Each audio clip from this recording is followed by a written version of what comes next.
মহানবমীর দিন যদি পোলাওয়ের সাথে এরকম একটা রেসিপি সার্ভ করো না, সবাই কিন্তু খুব প্রশংসা করে খাবে। এটা হচ্ছে ছানার কালিয়া, দারুণ টেস্টি একটা রেসিপি, নিরামিষের দিনে খুব ভালো লাগে, বিশেষ করে পুজোর সময়।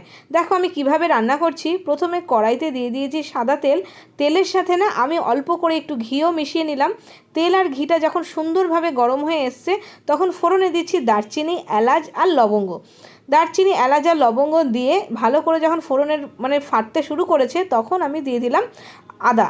যখন মিষ্টি মিষ্টি একটা গন্ধ আসবে দারচিনির, তখনই কিন্তু আদা বাটাটা দেবে। আদা দিয়ে তারপরে ছোটো একটা টমেটো গ্রেট করে রেখেছিলাম, সেটাও দিয়ে দিলাম। দিয়ে আদা টমেটোটাকে একটু ভালো করে তেলের সাথে নেড়ে নিচ্ছি, যাতে কাঁচা গন্ধটা চলে যায়। এটা ছানার কালিয়া করছি, যেই জন্য যা কিছু মশলাই ব্যবহার করবে খুব অল্প অল্প। এবার দিয়ে দিলাম উপর থেকে নুন, আর দিচ্ছি হাফ চামচ মতন জিরের গুঁড়ো, হাফ চামচের থেকেও কম হচ্ছে ধনের গুঁড়ো, আর তার সাথে দিয়ে দিচ্ছি লঙ্কার পরিমাণটা খুব বেশি দেবে না, অল্প দেবে। হ্যাঁ, হাফ চামচের থেকেও কম। তারপরে দিয়ে দিলাম পরিমাণ মতন হলুদ, কটা চেরা কাঁচা লঙ্কার ফ্লেভারটা খুব ভালো লাগবে এই কালিয়ার মধ্যে।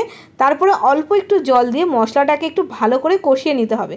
মশলাটা বেশ ভালো করে যখন কষানো হয়ে যাবে, দেখো ওপর থেকে তেলটা ভেসে এসেছে, তখন আমার ছানাটা দিয়ে দিয়েছি।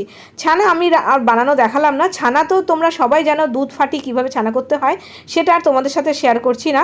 এবার ছানাটাকে একেবারে জল ঝরিয়ে নেবে, তারপরে এরকম মশলার সাথে দিয়ে দেবে। দিয়ে মশলার সাথে বেশ ভালো করে ছানাটাকে মিলিয়ে নিতে হবে, ভালো করে আর কি কষিয়ে নিতে হবে। ছানাটা যেন একেবারে ঝুরো ঝুরো হয়ে যায়। যখন দেখবে ছানাটা একেবারে ঝুরো ঝুরো হয়ে গেছে আর মশলার সাথে বেশ ভালো করে কষে গেছে, তারপরে আমি হাফ কাপ মতন জল দিয়েছি। খুব অল্প করে একটু জল দেবে, বেশ হাফ কাপের মতনই জল দিয়েছি। তোমাদের পরিমাণ অনুযায়ী জলের পরিমাণটা বাড়াবে বা কমাবে। অল্প একটু জল দিয়ে গ্যাসটাকে এবার সিম করে দিয়ে 5 মিনিটের জন্য একটু ঢেকে দিচ্ছি, বেশ সুন্দর করে যাতে একটা গ্রেভি মতন তৈরি হয়।